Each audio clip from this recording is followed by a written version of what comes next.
Good morning, third grade. This is your lesson for Tuesday, March 23rd. It's going to be lesson 126. And if you look at some of these problems that we're going to be going over, you're probably thinking, wow, those are super simple. And they are, but we're going to learn something new about how to write the remainder. So it would be cool if you guys had your worksheets nearby, because I want to show you a few things after this. But in the meantime, let's look over here. So 13 divided by 2. We've used the same steps we've always used.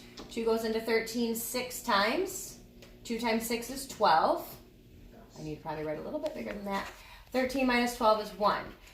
In the past, we would say, okay, our answer is 6, and then we would write the little r, that means remainder, and a 1. So our answer would be 6 remainder 1.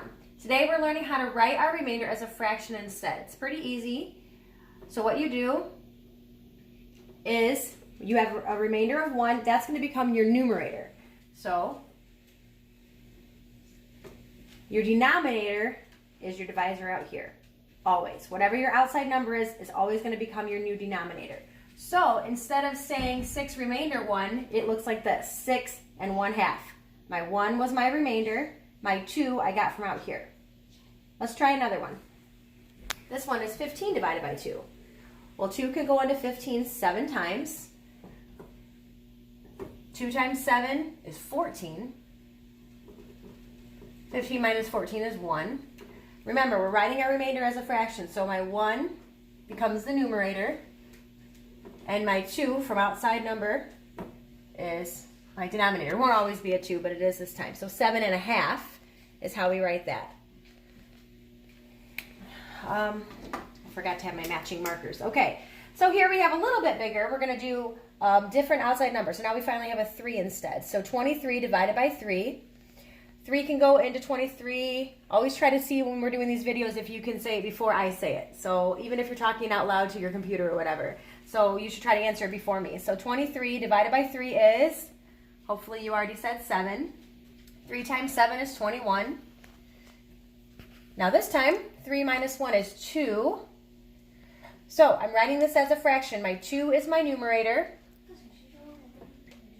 and my 3 is my denominator. I got that from out here. So now it's 7 2/3.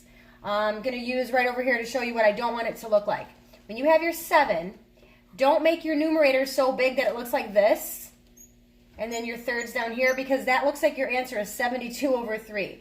Remember, your fraction should be half the size of your whole number. Let me show you. I really need to get an eraser up in here.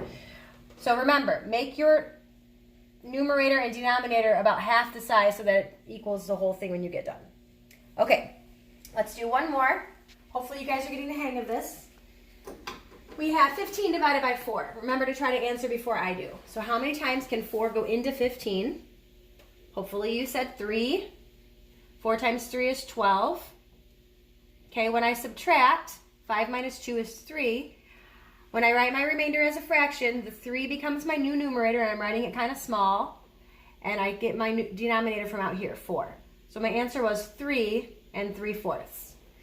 That is how you write your remainder as a fraction. I want to say this to you about your worksheet today. Only do it when they tell you to. So here, the directions actually say, write each remainder as a fraction. So you're going to be doing the same thing I just did and writing your remainder as a fraction. They didn't give you very much room because these are small problems. On the back, though, you have some more division. These just say divide and check. That means they don't want you to write your remainder as a fraction. They want you to do R whatever if there's a remainder. So just remember, only write your remainder as a fraction if they tell you to. Everything else on here, I looked over. It looks like pretty simple. The brain booster is actually not hard. So just read your choices, and I think just using common sense, you'll be able to figure that out. And then the only other thing I want to say to you, and I typed this in the email that gave directions for today, when you're done with your worksheet today, flip to the back I told you we might try some of these sections in the back. So I'm way back at 363 and 364, and it's called Story Problem Fun.